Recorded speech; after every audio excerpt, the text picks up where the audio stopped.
If you're a fan of teenage protagonists, you like a space fantasy, and you like your world building to be a little bit on the silly side, then today's book is going to be for you. I'm reviewing The Petrifying Problem with Princess Petronella, the first book in the Space Brigade series by Liane Moriarty.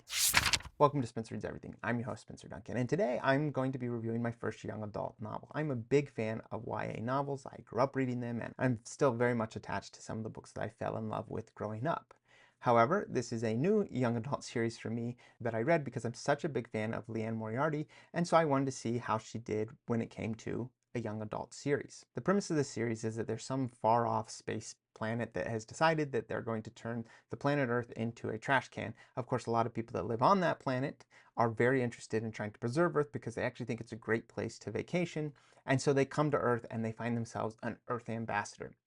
Of course, that Earth ambassador turns out to be Nicola Berry, who is a teenage girl. I believe her age changes a little throughout the books, so I think she's 13 or 14 in the first book and then 14 or 15 in the next book. Either way, she's quite young, and the whole point of this series is it's an opportunity to not just save the planet, but to go on all sorts of space adventures, which is going to be the other books in the series. So after she becomes Earth ambassador, she gets taken to the planet that has planned on destroying Earth, or at least turning it into a trash can. I'm not entirely sure if that's one and the same, if it's got a real Hitchhiker's Guide to the Galaxy vibe here, where it's going to be utterly destroyed in the process, or if it's just going to suddenly have a lot more trash on it.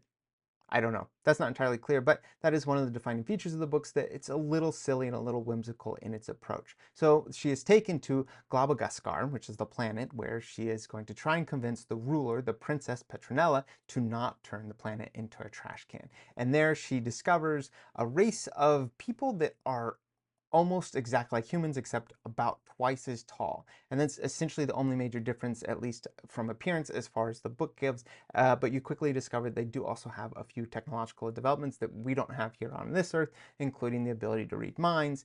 And they have all sorts of technology well beyond anything we have, and the sense that they can travel so quickly across time and space, much faster than the speed of light. They even make a joke that they're about to travel and it is going to be boring, it's going to take a long time, and then it's just a few seconds later that they're on the home planet. And that's going to be one of the things that Nicola Berry and her friends are trying to understand. So Nicola Berry is going to bring a couple friends, and she's also going to make a few friends while she is on this quest, and she is going to tackle it, and she is going to make it her job to try and save planet Earth. I won't tell you how the book ends, but there are 2 more books in the series, so I'll let you guess. This book is, like I said, a YA novel, so it's definitely geared towards young adults.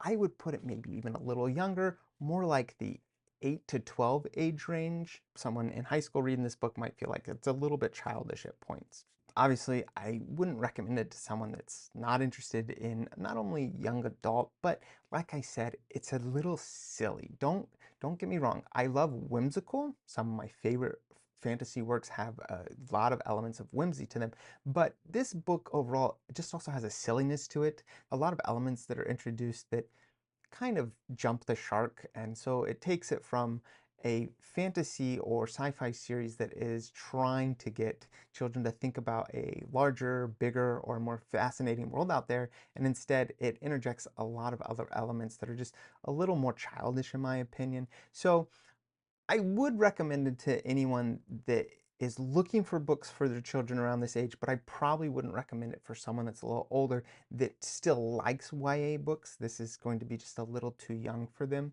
and I think that they probably won't feel the same sense of connection that they do in other YA books that they probably are still interested in and still read. I'm a huge fan of Liane Moriarty. That's actually one of the reasons why I picked up this book, and I would read it again with my daughter when she's a little older, but I can't say that it's a book that I'm going to go back repeatedly and read on my own, just because it didn't quite captivate me, and it definitely didn't play into the whimsy as much as it did into the silliness. If someone were to ask me for suggestions for young adults, I would say this is one that they could read, but I would admit that there's probably quite a few other books that I personally grew up a little more invested in that I would probably recommend before I would recommend this book. It's a little too silly for me in that respect. So if you have any thoughts on this book, on Liane Moriarty, or other YA novels that you think I should give some attention to, just let me know in the comments. And don't forget to like, subscribe, hit that notification button, and of course, until next time, keep those pages turning.